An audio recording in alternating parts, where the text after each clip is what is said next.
I had to end my toxic relationship with my autistic boyfriend after he started manipulating and controlling my life.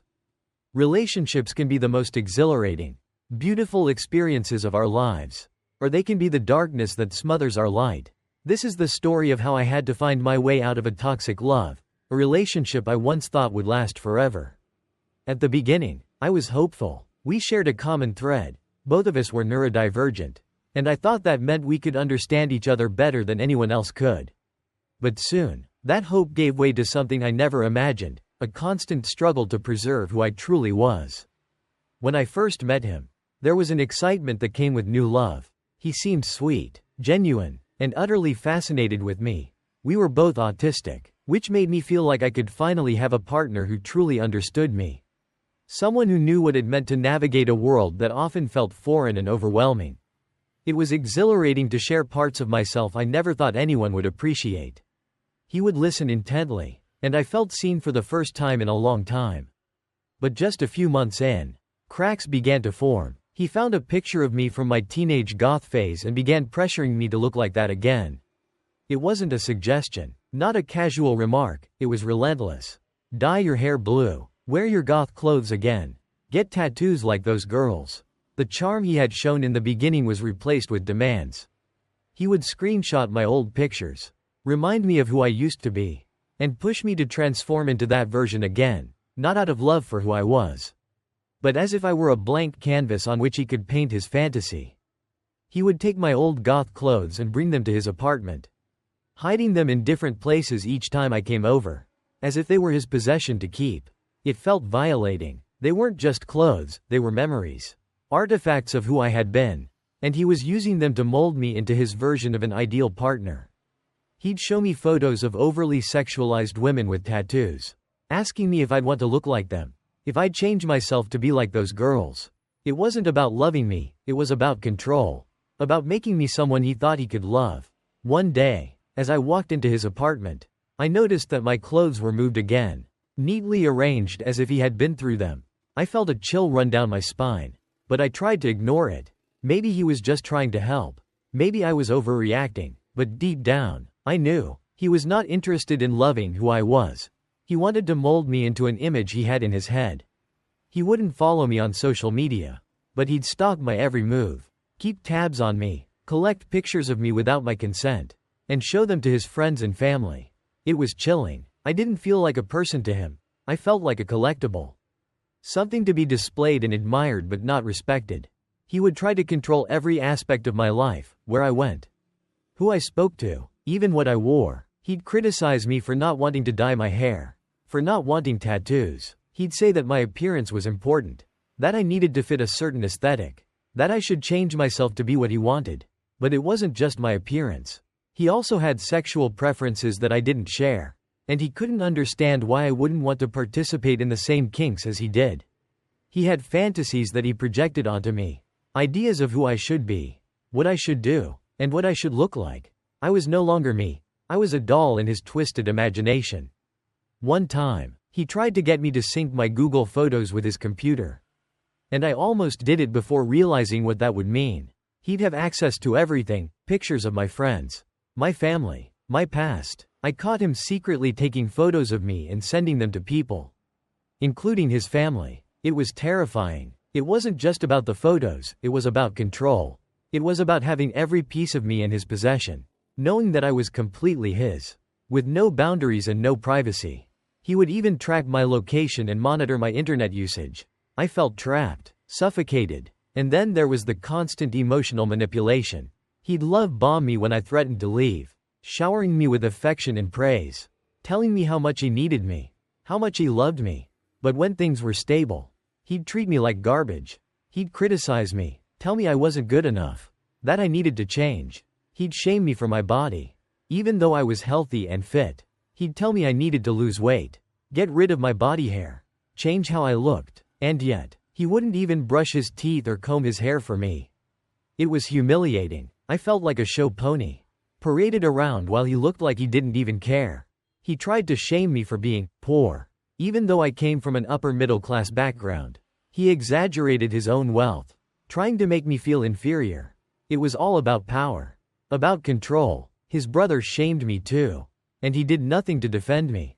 I felt alone, isolated, like I was fighting a battle I couldn't win. And the worst part was that I loved him. I loved the person I thought he was. The person he pretended to be in the beginning. I wanted to believe that he could change. That he could be the person I needed him to be. But the truth was, he never listened to me. I'd tell him that I didn't want tattoos.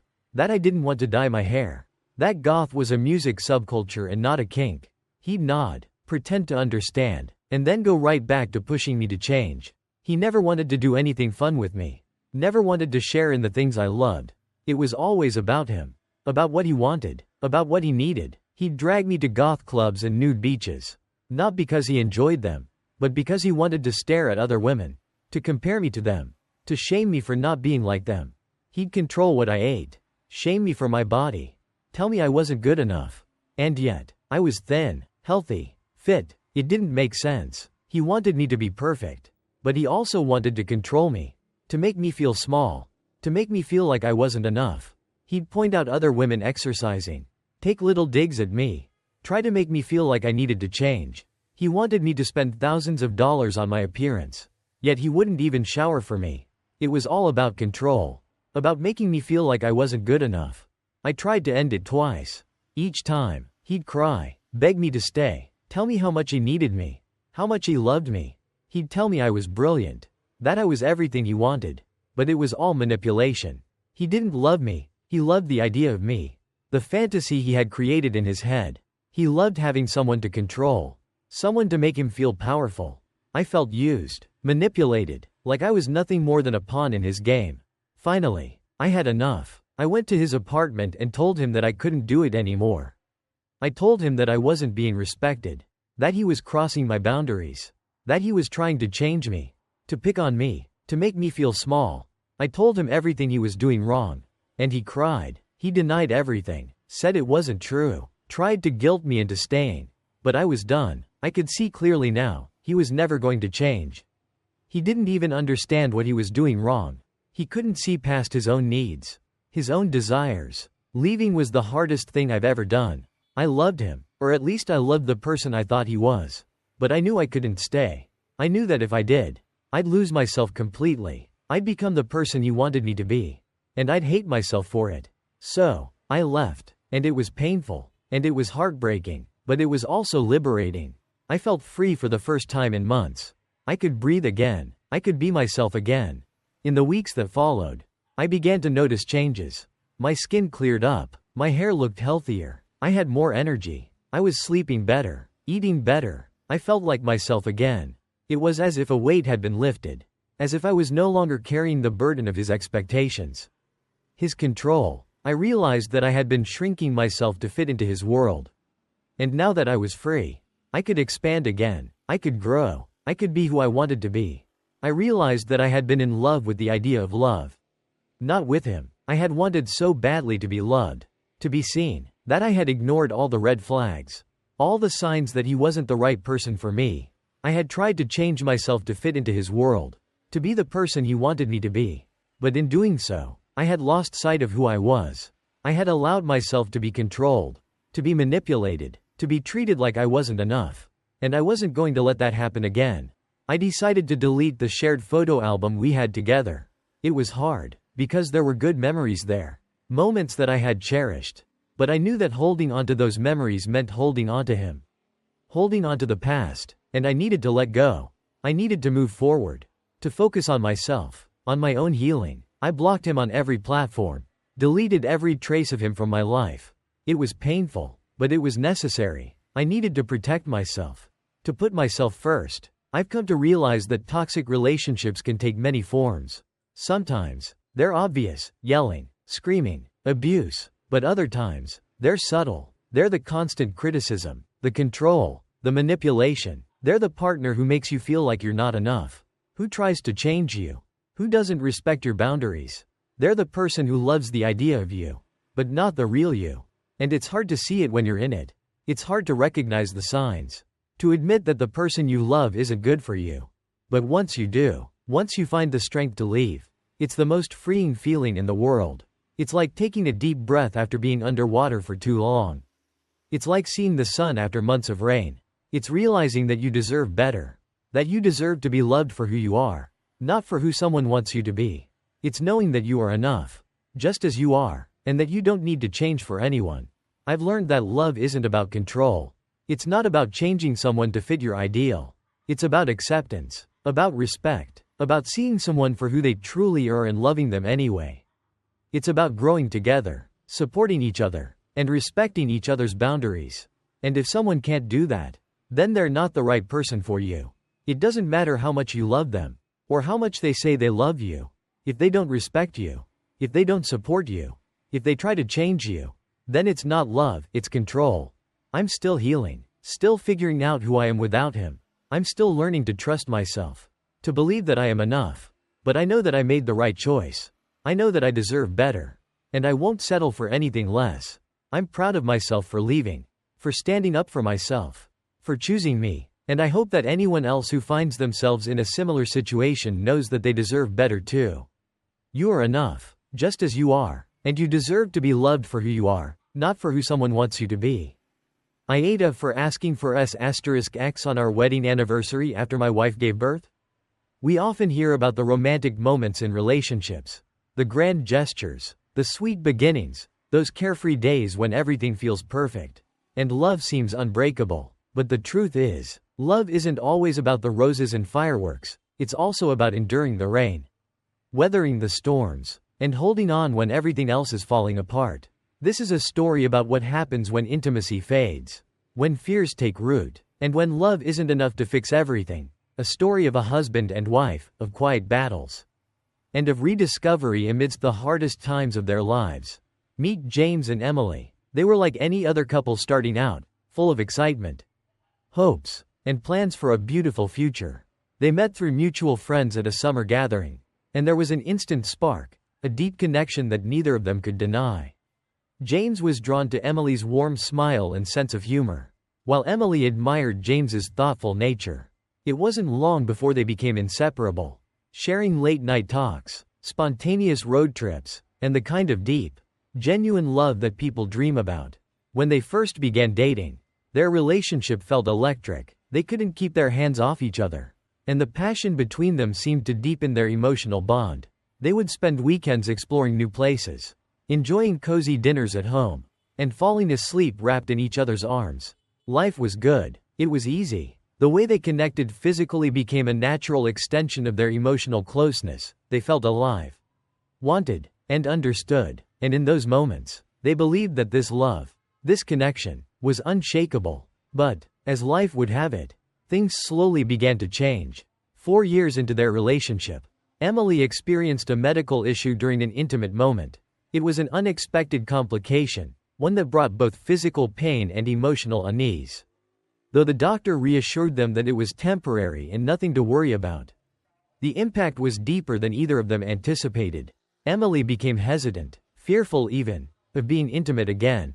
The joy and comfort they once found in each other's arms became clouded by worry, and the once passionate aspect of their relationship began to fade. James, ever the supportive partner, tried his best to be understanding. He encouraged Emily to take her time, to heal, and to not feel pressured. He knew that pushing her wouldn't help, and he didn't want to cause her more pain. But as the weeks turned into months, and the months into years, James found himself struggling too. He missed the closeness they once shared, the intimacy that had made their bond feel special. He felt a growing emptiness, an ache that wasn't just about the physical aspect of their relationship, but about feeling distant from the person he loved most. They tried to address it, attending marriage counseling and talking through their concerns. Emily changed her medications multiple times, hoping it would help: birth control, depression, ADHD. Each change brought a glimmer of hope, only for it to fade again. There were surgeries, recovery periods, and new complications that kept piling on. Through it all, James stood by her side, caring for her, helping her heal, and always hoping that, eventually, things would return to the way they used to be. And then came the pregnancy. When Emily found out she was expecting, it was a moment of pure joy, a long-awaited miracle that they both celebrated. But even in that joy, there were undercurrents of fear. Emily's pregnancy was high risk, and her experience giving birth was traumatic, leaving her with PTSD, After their daughter was born, she became even more guarded, even more fearful of being intimate. The exhaustion of new parenthood, the constant demands of caring for an infant, and the lingering trauma from childbirth all took their toll. The intimacy that James longed for felt more out of reach than ever. James tried everything he could think of to help.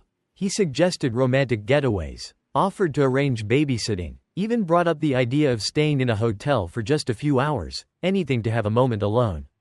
A moment to reconnect. But each suggestion was met with hesitation or rejection. Emily wasn't ready. She wasn't comfortable. And while James understood, while he tried to be patient, it was hard not to feel the weight of the years of rejection. He loved Emily deeply. She was his person, his partner, the mother of his child, but he couldn't deny the growing sense of loneliness. The feeling that he was losing a part of their relationship that had once brought them so much joy. Despite the struggles, James never stopped trying. He never stopped loving Emily or believing that they could find their way back to each other. He took care of their daughter, helped around the house, planned date nights, and made sure Emily knew that he was there for her, no matter what. And one day, when he least expected it, there was a breakthrough, a small but meaningful moment that gave him hope. It happened on a spontaneous date night. James had decided, on a whim, to take Emily out to their favorite Mexican restaurant, a place that held special memories for both of them. It was where they had their first dinner after moving in together. And it had recently reopened after being closed for years. When they walked through the doors, Emily's face lit up, and for the first time in what felt like ages, James saw a spark in her eyes. They laughed, they talked, they reminisced about the past. And for a brief moment, it felt like they were back to being the carefree couple they used to be. And then, as they sat there, sipping their drinks, Emily reached across the table and took James's hand. She looked at him, her eyes filled with emotion, and said, "I want you to know that I'm trying. I really am. I know it hasn't been easy. And I know I've hurt you. But I love you, and I want to get back to where we used to be." It wasn't a promise that everything would be fixed overnight, but it was a step, a small, hopeful step toward rediscovering each other. In that moment, James realized something important. Love isn't just about the easy times, the passionate moments, or the grand gestures. It's about the quiet resilience, the willingness to keep trying, even when things are hard. It's about holding on to each other, even when the road is long and uncertain. And as they left the restaurant that night, hand in hand, James knew that, no matter what, he would keep holding on to Emily. Because love, real love, is worth fighting for, even when it's not easy. Even when it feels like everything else is falling apart. After that night, things didn't change overnight, but the small steps they took began to add up. Emily started opening up more about her fears, the fear of another pregnancy, the fear of her body betraying her, and the fear that she wasn't enough for James. They decided, together, that James would get a vasectomy. It wasn't a decision made lightly, but it was one that brought Emily some peace of mind. She knew it wouldn't solve everything, but it was a gesture that showed her how much James was willing to do for their relationship. James, in turn, started focusing on the small moments of connection that didn't involve physical intimacy. He learned to appreciate the warmth of Emily's hand in his, the quiet moments they spent together after their daughter went to bed, and the laughter they shared over a silly TV show. He realized that intimacy wasn't just about sex, it was about feeling close, feeling seen, and feeling loved. And slowly, they both began to rediscover that closeness. They returned to marriage counseling, this time with a renewed sense of hope. Emily was more open to discussing her trauma, and James learned to express his needs without making Emily feel pressured or guilty. Their counselor helped them find new ways to connect, ways that honored both Emily's need for space and James's desire for closeness. They started having regular date nights again, even if it just meant sitting on the porch with a glass of wine after their daughter was asleep. They learned to celebrate the small victories, a lingering kiss, a night spent cuddling on the couch, a moment of laughter that made them both feel light again. One evening, as they sat together watching their daughter play, Emily turned to James and said, "I think I'm ready." It was a simple statement, but it carried so much weight. James didn't push or ask for more, he just nodded, smiled, and took her hand. That night, for the first time in what felt like forever, they were intimate. It wasn't perfect. There were moments of hesitation. Moments where Emily's fears crept in, but it was real. And it was theirs. It was a step toward reclaiming what they had lost, and it filled James with a sense of hope he hadn't felt in a long time. From that point on, their journey was still filled with ups and downs. There were good days and bad days, moments of closeness and moments of distance. But through it all, they kept choosing each other. They learned that love wasn't about always being perfect, or always feeling passionate. It was about being there, even when things were hard. It was about understanding, patience, and the willingness to keep trying, even when it felt like everything was against them. Emily continued to work through her PTSD, and James continued to support her in every way he could. They found new ways to be intimate, ways that honored where they were in their journey. They danced in the kitchen, held hands during walks, and shared quiet moments of reflection. They made a promise to each other to always communicate, to always be honest about their needs and fears, and to never stop trying to make their relationship work. Years later, as they sat together at their daughter's kindergarten graduation, James looked over at Emily and felt a deep sense of gratitude. They had been through so much together, the highs, the lows, the moments of doubt, and the moments of joy. And through it all, they had held on to each other. They had fought for their love, and they had won. It wasn't the kind of victory that came with grand gestures or fairy tale endings. It was a quiet, hard-earned victory that came from the daily choice to love, to forgive, and to keep moving forward. Emily turned to James, her eyes filled with tears of pride as she watched their daughter. She leaned in, resting her head on his shoulder, and whispered, "Thank you for never giving up on us." James smiled, his heart full, and replied, "Thank you for letting me love you." In that moment, James realized that their love story wasn't about the struggles they had faced or the intimacy they had lost. It was about the journey they had taken together, the resilience, the hope, and the unwavering commitment to each other. And as they watched their daughter take her first steps into the world, they knew that, no matter what challenges lay ahead, they would face them together, hand in hand, heart to heart, because real love isn't about perfection. It's about choosing each other. Every single day, even when it's hard, it's about seeing the person you love, flaws and all, and deciding that they are worth fighting for. And that, James knew, was the most beautiful kind of love there was.